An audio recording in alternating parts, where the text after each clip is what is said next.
First story. Found out my wife was sleeping with her male BFF the whole time we were dating, because it helped her get to know me. I need to know if I am being paranoid or not. I, Eli, 38 am on a camping hiking trip right now with my wife, Liv, 36F. 3 other married couples, Dom and Kate, Sean and Sarah, Bill and Miranda, and the wife's longtime friend, Ian, 38 and his boyfriend, Odie. His real name is Orlando, so no, he wasn't named after the dog from Garfield. We are all between our mid-30s and very early 40s in age. We are all outdoor enthusiasts and have wanted to do this hike for some time. We are camping at night and hiking during the day. Everything was fine. Then in the early evening of the 3rd day of our 8-day hike, we stopped to camp. My wife and I decided to venture out and just check out some of the area around our campsite. We came across a small waterfall that fed the stream that largely wound near the trail we've been hiking. It was maybe 5 feet high and poured onto mostly hard rocks below. My wife said she really wanted to rinse off in the stream and waterfall, but didn't want to soak her clothes. I said go for it. We aren't too far off from the others, but this spot is fairly secluded. If you made it quick, you could be in and out in no time. She did just that, maybe lingered for a second, then stepped out and tried to air dry mostly while drying off best she could with a small hand towel we had on us. After slipping her shorts and underwear back on in one move, Ian walked up on us from around a few trees. My wife was still completely topless. This is where it got weird. Neither of them reacted. She just continued nonchalantly getting dressed, and he just kept walking up like he had seen these specific breasts 100 times. He told us something I can't even remember at this point that Dom wanted us to know. My wife and him made some idle small talk, then we all made our way back to the camp. It's day 5 now. The hike trail runs into a small town at this point, and there is a small local inn that caters to the hiking crowd. We had it planned out to spend this night here. Let everyone have a nice recovery night, restock some supplies, etc. I have been dwelling on what happened by the waterfall for 2 days now. I'm doing my best to hide it, but my wife asked me this morning why I was so quiet yesterday. I just said I was tired, but really I can't shake the thought that something has happened between them before. I would be less suspicious, but I know Ian is bi, not gay. I have known this man for about 8 years now, and would consider him a friend now as well. Us husbands and Odie are all the outsiders here. All 4 wives and Ian have been friends since college. I have asked my wife in the past if she ever dated Ian, and she always has said no. I have asked if Ian and any of the other women in the group were ever a couple, and she said no to that as well. I might just be paranoid, but it was just so familiar the way they interacted while she was still topless. Normally, my wife is pretty reserved about her body, so to not react at all to his approach seemed odd. I really have no reason to believe anything wrong is going on. Although, I am starting to wonder if there is more to their past than just friends. Am I being paranoid? Is this a red flag? I am really trying to not jump to conclusions. Update. It's very early here in the morning of day 6. To give you all an update, I talked to my wife Liv about what happened at the waterfall. I wanted to do it while we still had some privacy before we got on the trail again, and I'm glad I did. I started it off as non-confrontational as I could, just stating that it seemed a little weird that she wasn't alarmed by his presence, even though she was topless. Had she responded any other way, I probably would have dropped it, but she got very defensive immediately. Is that why you have been moody? It's not a big deal. Everyone has seen tits before, even Ian. You need to grow up. This was really alarming to me. She doesn't normally react aggressively unless she feels guilty about something. I pressed further, and she got more reactionary and defensive. She was trying to deflect and downplay every question I asked, with a little minor gaslighting in there. I finally had my fill of this and told her, either let me know what's going on, or I'm going to confront Ian. And you know he won't lie. This is where Liv admitted that her and Ian had a past sexual relationship. I grew angry and asked why she lied to me when I've asked in the past. She said she didn't lie, they never dated. It was just an FWB situation right before we went official. Went official? I asked her in a very surprised and triggered tone. So you were fucking him when we first started dating, dot. She snapped back at me. You don't have to be so vulgar. I don't want to talk about this right now. Can't we have this conversation when the trip is over? I fired back. Absolutely not. Either you tell me everything now or I'm going to start interrogating your friends. I think she could see the sincerity in my threats, and she just let the whole truth flow out. The first part one knew, she had a series of unfortunate relationship and dating experiences. Liv had attributed a lot of this to not getting to know the other person before jumping into bed with them. When we started to date, she asked if we could take things slow. I had agreed because I too was looking for the special someone, and in this case I was very interested in Liv. She did say when we first started dating that I was free to date others until we decided to be official. I told her I would not be doing that. I'm not interested in dating around and wanted to focus on one relationship at a time. She told me then that made her really happy. She then went on to reveal things about her and her friends group that will shake everyone if they come to light. Apparently, Liv, Kate, Miranda, and Sarah all had similar FWB situations with Ian while dating their current husbands. So shortly after college, Kate, who was married to Dom, was fed up with dating. She kept picking the wrong guys. In the interim, her and Ian became FWBs. When she met Dom, she asked to take things slow and really get to know each other before making things physical. Kate said it was possible to do this because she was still sleeping with Ian. Thus, she was satisfying her physical needs, which allowed her to focus on the emotional side with Dom. Ian was good with this arrangement and let her know this was just about finding her special someone. They would talk about Dom and sleep together. Once Kate felt she really had met the one, they ended the FWB and she began her physical relationship with Dom, and they ultimately did marry. Kate after this told the women all about this. Over the years, each of them has used Ian as their surrogate cock while searching for the one. I am just the most recent in this whole thing. I asked my wife to explain the details of her parts. The other women's marriages are their own, but how did this play out for her? She told me after her previous boyfriend turned out to have way too many narcissistic traits, she had enough, and really wanted to meet a good guy. I guess that was me. She talked to Ian about helping the way he had with the other three. He said he would help for sure, and that this whole thing is about finding her a life partner. I believe his sincerity in all this. He is a free spirit. Kind of person I've had deep conversations with.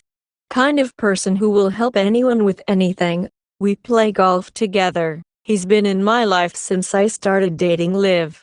I didn't realize how involved, obviously. Basically he would provide an ear to listen, give advice, talk through her feelings, and fuck her so she could handle holding out until she felt we'd gotten to know each other. I literally felt like throwing up, feel like our relationship was a whole lie. Despite this I kept the pain shopping going. I asked her when she stopped. She said when we went official. I told her I felt like we were official when we agreed to date. So when was this for her? She said, we were dating. That doesn't make two people officially a couple. The night I asked you to commit to me and we had sex for the first time. Ian and I have been nothing but 100% platonic friends since that night. I pointed out that was 7 months into dating. You were fucking him for 7 months, the whole 7 months. She got quiet and I knew the answer. I said, so let me get this straight. I would pick you up for a date. We would go out and have a wonderful time. Hold hands, cuddle, kiss, make out. Then I'd drop you off. You'd meet up with Ian. Then fucking talk about how great of guy I am. She spit back. Don't make it sound so dirty. I was appalled. I wanted to run. but I've walked myself to the middle of fucking nowhere, and have no way back other than to keep waking forward. In hindsight, I'm wishing I had just done that. Instead, I decided to press on for more details. I asked her, when you say you slept together, you mean you used him just to get yourself off? Or you mean you did all the positions, foreplay, kinky things and such that we do? She got really quiet. I calmly said, you need to answer my questions. I need to know. And I'm going to find out whether it's from you or one of them. And with that I pointed in the direction of the door that lead to others' rooms. She very quietly said, oh, even more than with you. The room was spinning at this point. Yet I still asked the worst question. When? When was the last time? She replied, the night before. The night before our first time. I have never wanted to get away from someone more in that moment. But I just sat there and sulked. She tried to comfort me and I told her to get away. I needed time. I had nowhere to go, so I just pulled a few blankets and pillows onto the floor at the foot of the bed. I passed out for a few hours, but I'm up now, posting this update. I want to just march right out of here, but at the end of this trail is a 12-passenger van I don't have the keys for. I'll have to stay with these people for 2.5 more days, and another half-day drive back. I don't know what to do. Part of me can kind of see the logic, but mostly I'm just hurt and feel like our whole relationship is just a long con on me. I feel settled for a silver medal. I also have an overwhelming urge to bring this to light in front of everyone. All of these other guys, it was the same thing. We're all just here under false pretenses. I don't know what to do. I've got about an hour before everyone's up, then I'll have to face Ian and my wife. Am I overreacting? Is this marriage worth saving? I don't see how we go back. Update.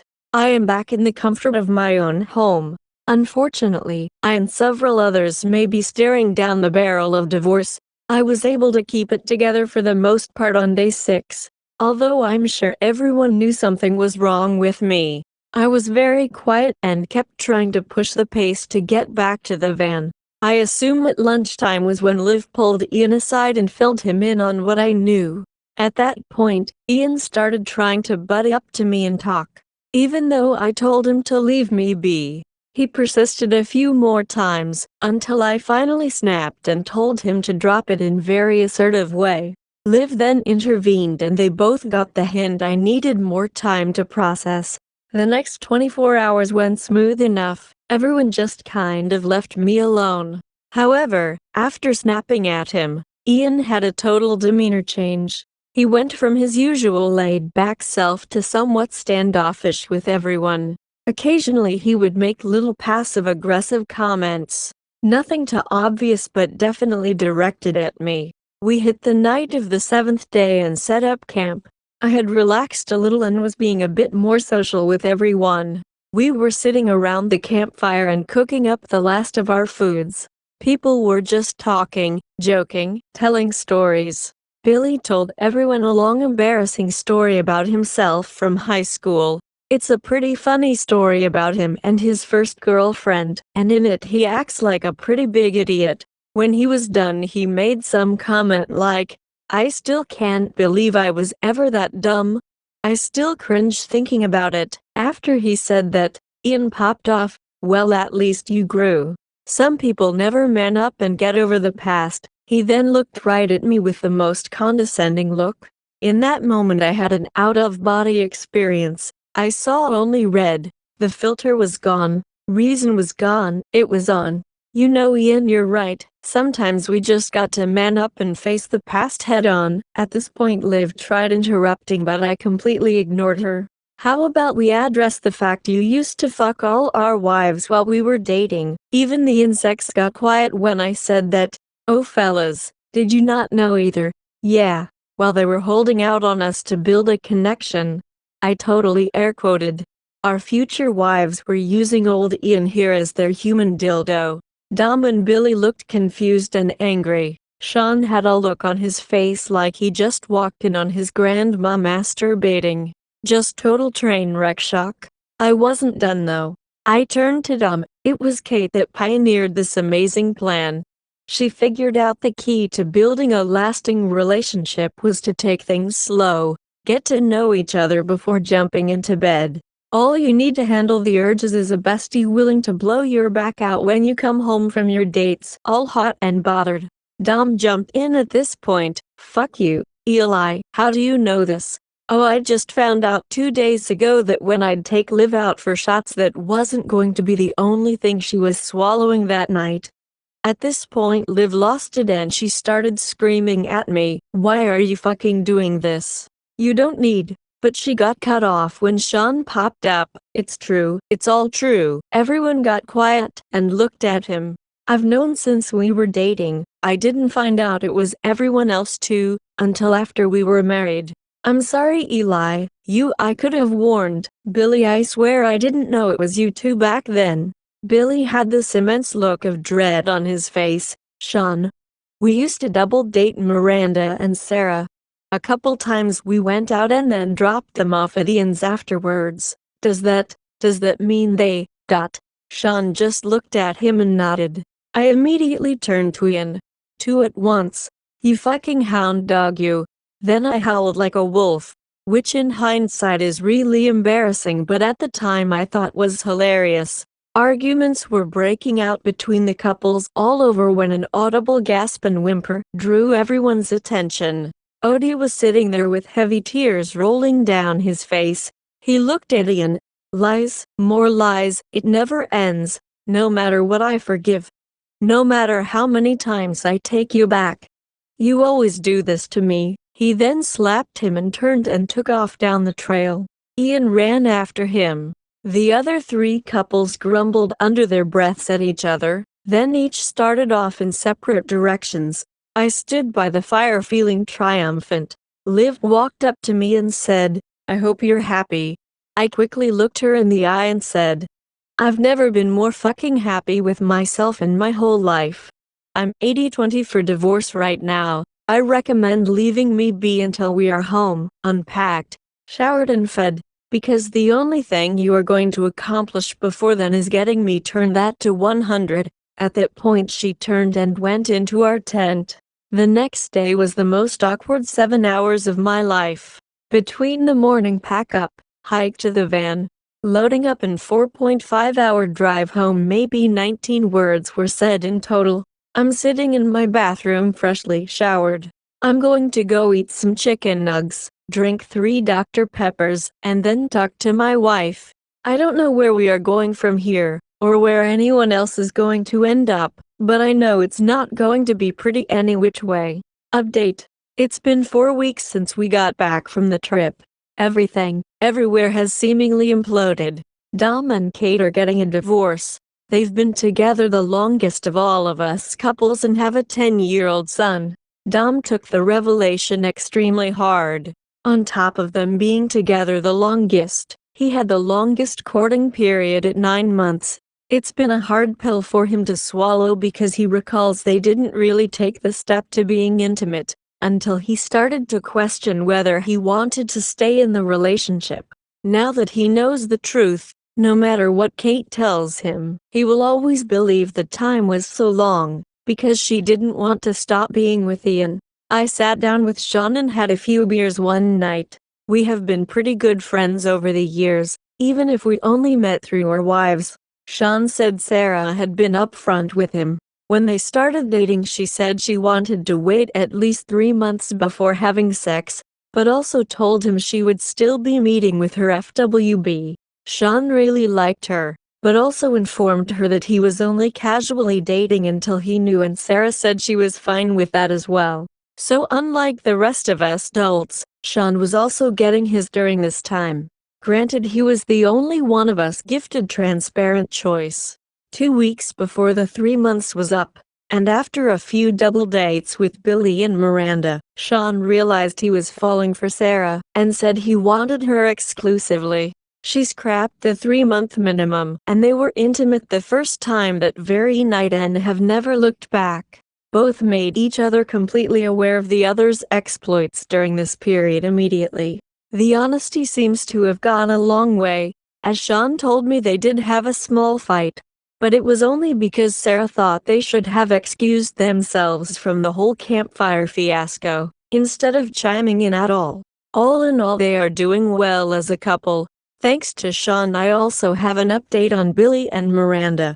They are in the early stages of a reconciliation. Billy is obviously and justly having a difficult time. He feels that she cheated, and is using semantics to justify it. They dated for 6 months before going official. They have 3 kids under the age of 7, so they both feel like they have to try and make it work for the kids.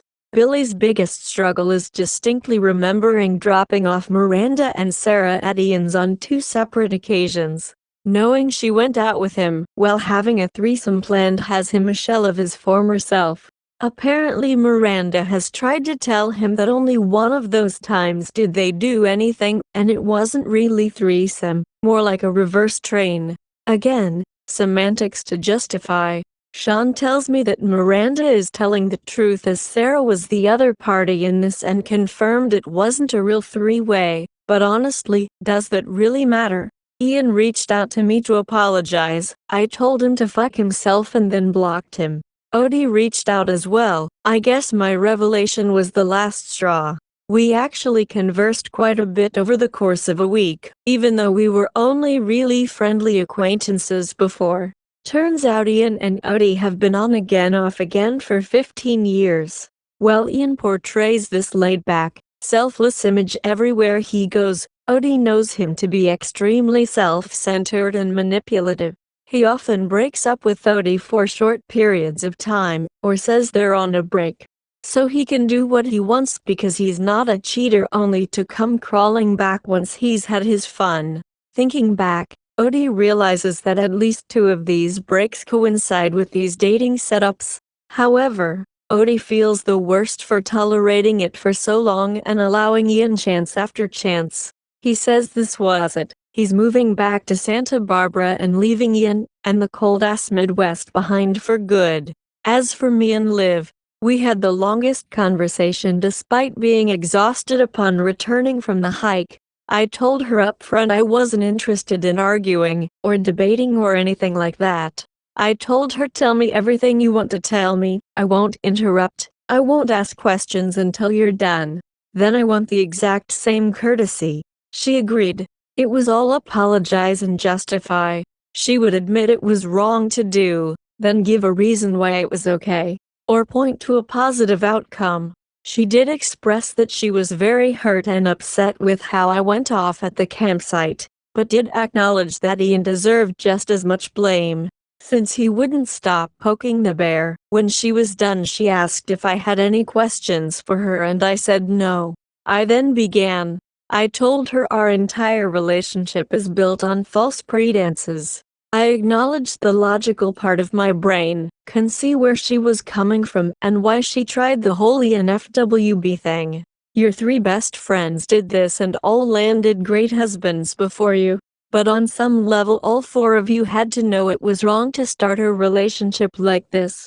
I told her that it was extremely hurtful to know that she was sleeping with someone else, and I believe it slowed the natural progress of our relationship. It has fundamentally changed my memories of our early life together. I asked her, do you remember at about 4.5 months into our relationship we had that amazing day? We spent the whole day together. It ended with us back on my couch. We were kissing, your shirt was off, I was rubbing you over your shorts, it was getting pretty hot, and you stopped. You apologized. Said you really wanted to, but just wasn't quite ready, wanted to be absolutely 100%. I said it was okay, gave you all the reassurances, you looked at me lovingly, gave me a passionate kiss before you left. I can only guess you left my place and went to Ian's. She sat there, tears rolling down her face. I said, am I right? She just nodded. I continued, I put that energy into you. You chose not to give it back to me, but to give it to someone else. I could maybe get over this if the thing with him had ended in the 1st or 2nd month when we were more casual. But we were spending a lot of time together after that, and you kept it up with him all the way until the day before. You liked having us both. You did whatever mental gymnastics you needed to justify it to yourself. I told her, this last part, you may not even realize is actually the worst part of it all to me. Finding out that you were so much more adventurous and exciting with him is like a knife in the heart. It makes me feel like second best, like a retirement plan.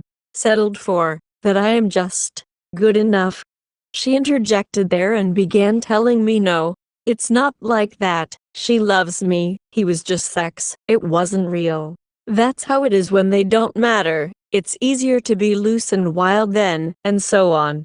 I waited for her to finish, then just said, remember, we agreed it was my turn to talk. Afterwards, I said, I understand that's your point of view, but that is not my point of view.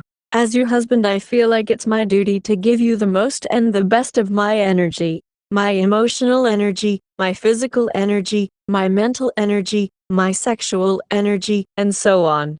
I feel I have done that over these 8 years. I think you have given me your best in some areas, but I now know I haven't gotten your best in some also. And as a man, I must admit that sexual energy is very important to me, to know that I wasn't worthy of all your sexual energy, that you didn't trust me with that. It's the deciding factor. I do not think I can come back from this and intend to file for divorce. The scene got messy from there, and she began to cry heavy and beg, offer herself, pled with me to start over. I ended up removing myself from the situation. Later, she made a point that we are just in an emotional place right now, and I need to give this some time. This did give me some pause. I agreed to her term that we give it 3 weeks. Like I said, it's been 4 now and my feelings haven't changed. We met with a mutual divorce lawyer who will represent us both. No kids involved, and we both want to drop the house, so it was a smooth initial meeting. She has been extremely depressed and so have I, but this is for the best. Sometimes things just don't work out. Second story. Wife cheated. My wife and I have been together for 10 years, married for almost 8. We have 3 of the most beautiful children. I thought our life was perfect until something told me to pick up her phone one morning. I found messages via Facebook from a guy whose name I didn't recognize. There I found my heaven. This guy had been sexting and exchanging nudes. She even sent videos of her masturbating. It shattered me. My wife has never ever condoned cheating, so this took me by shock. In the 10 years we've been together, she hasn't once sent me nudes, and here she is sending them to another man. Reading the messages, I didn't even recognize that woman. She was a complete stranger. How could that be my wife? So naturally I wake her up from a peaceful sleep and confront her, begging her to explain. She couldn't. She just hugged me and said, "I'm so sorry." We talked and she told me things like it didn't mean anything and I was being stupid. I wasn't thinking, it wasn't emotional, I just got caught up in the attention. She didn't even know the guy. So of course I made her block him, and she swore she'd never speak to him again and nothing like this would ever happen again. Naturally I started my detective work. I got into her computer, found screenshots dating back to almost 2 years ago. That's how long this has been going on. Found out he had blocked her on Instagram, so she made a fake Gmail so she could make a fake Instagram to check in on him. She had his phone number saved in her phone under another girl's name, but swore she never texted him and that she never gave him her number. I contacted him myself to verify. His answers aligned with hers and he gave me his work. She'd never hear from him again. I even asked if the sexting and nudes was like a kink for her, that I could oblige her. She swears that's not who she is and refuses to partake in that with me. It's been almost 7 months since I found out and I'm still just so hurt. I want her. I want to be with her. She swears that I am all she could ever want and need, that she just made a mistake. I want to believe her, but it's hard given the amount of time this went on. It would be much easier had it been a one and done and she cut all ties. But 2 years? She didn't feel guilty about what she was doing until I found out, and I have no reason to believe that had I not, that it would still be going on. I want to make it work, I do. I want to save my marriage and everything we've built together. For my kid's sake. Anyone ever been through anything similar? Did it eventually get better?